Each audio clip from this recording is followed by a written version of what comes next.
Good afternoon, PRüF community. It is November 9th, and we have another community update for you. So anyway, I'm here in El Salvador attending some conferences about Bitcoin integration into the El Salvadorian economy. I'm very excited about that. That presents a lot of opportunities, I think, for blockchain companies, and we're definitely looking into what we might be able to do here. Anyway, so that's exciting. It's actually more exciting than that, really.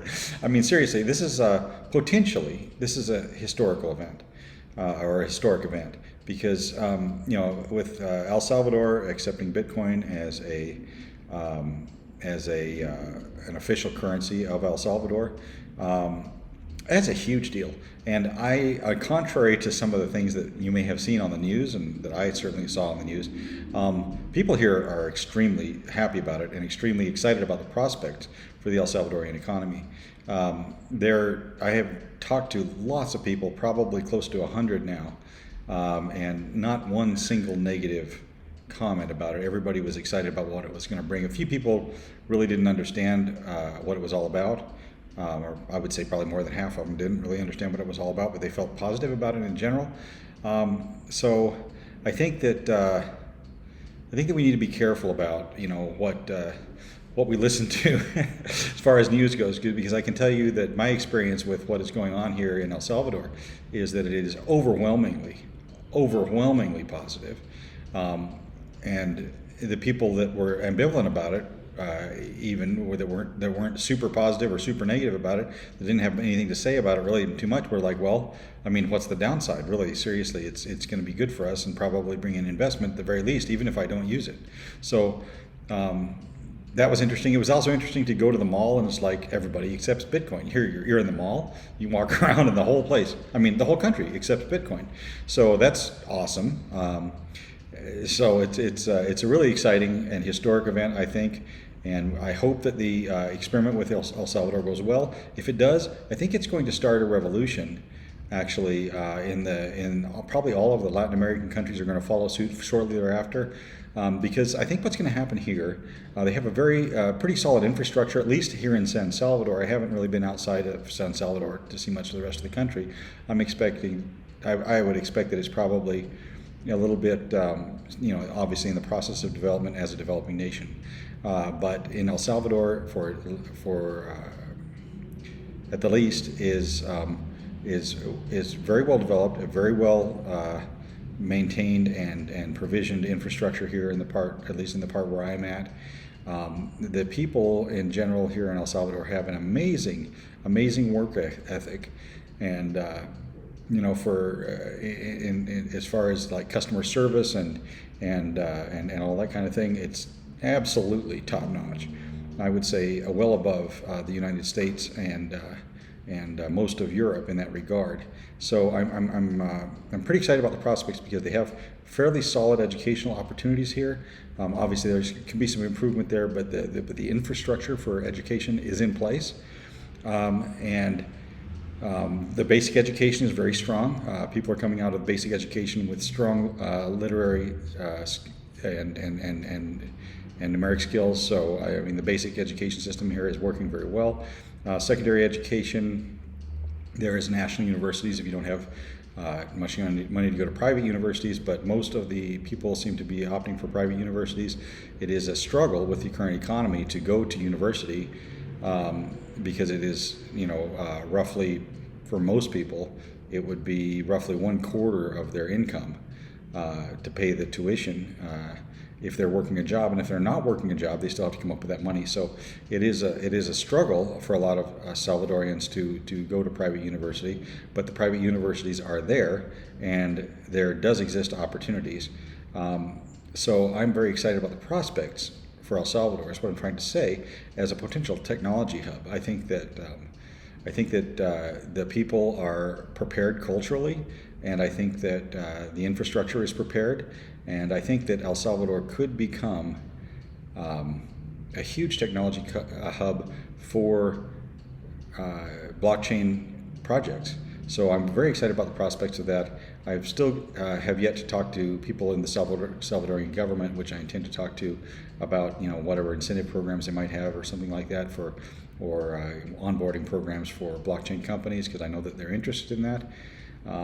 But anyway, so I'm working on those things here, which might be a really big deal as well for PRüF, because if we get some integration here with the Salvadorian government, we may be able to take on some government-oriented or civic-oriented projects, or projects oriented with universities and the museums and art infrastructure here in the country, and that could be a really big deal. So we're looking at all those possibilities and investigating what we can do here. I'm going to learn a lot more at the conference, I'm sure, and I'm getting out there and meeting people to try to get set up so that when I go to the conference, I already know some of the people there. Anyway, so that's what's going on here. That's why I'm here. And let's see, other than that, the token sale actually is going fantastic. We have so far outsold our soft cap by at least a factor of 4. We might be at 5x at this point of our soft cap. So I'm extremely excited about that. That's going very well. So that's a great thing.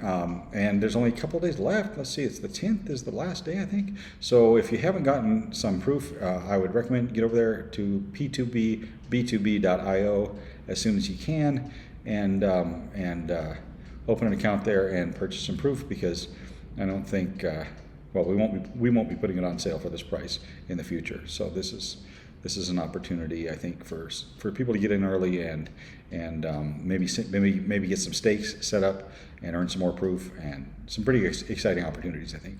Anyway, so that's going on. Other than that, hey, I would encourage any of you that are relatively strong in English, go over to or use Google Translate. Either way, we obviously have translation programs, so that makes it pretty easy.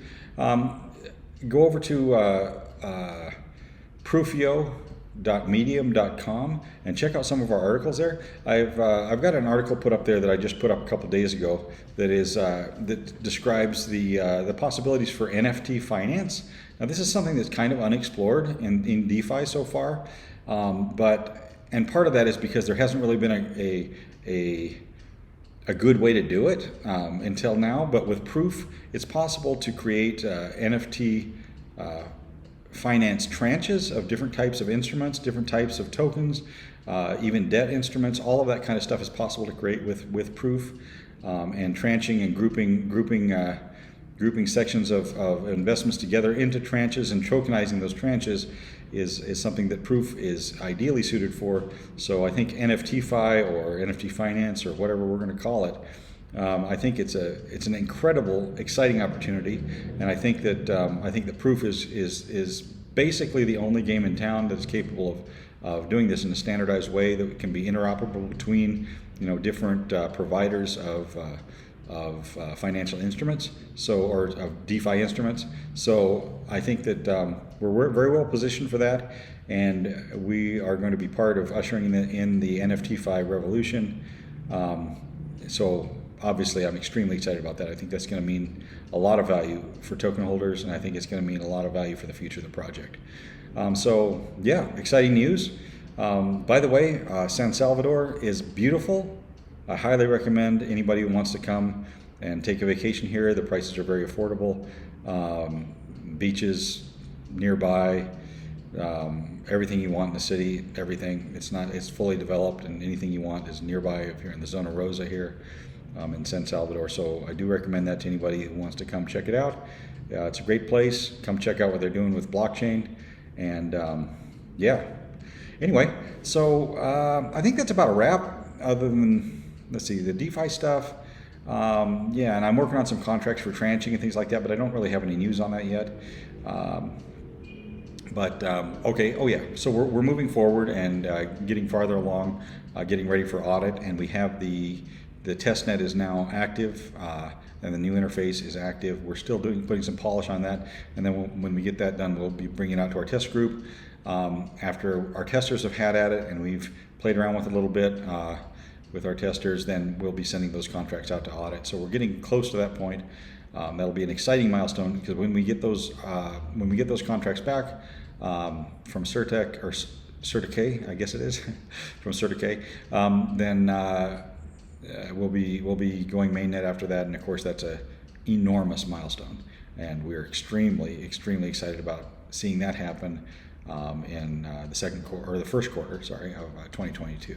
So yeah, that's exciting news, and well, I think it's about a wrap for now. I hope everybody's having a great day, and be sure and get over there to the token sale, P2B, B2B, and is it .io? I believe it is P2B, B2B.io, and check out the token sale. We'll have a link for that in the comments here, so that anybody can go over there and check that out and get in before. I think you have a couple more days. That's about it. So anyway, you want to do that right away. I guess that's about a wrap, and I'll talk to you guys on the next update. Have a great day.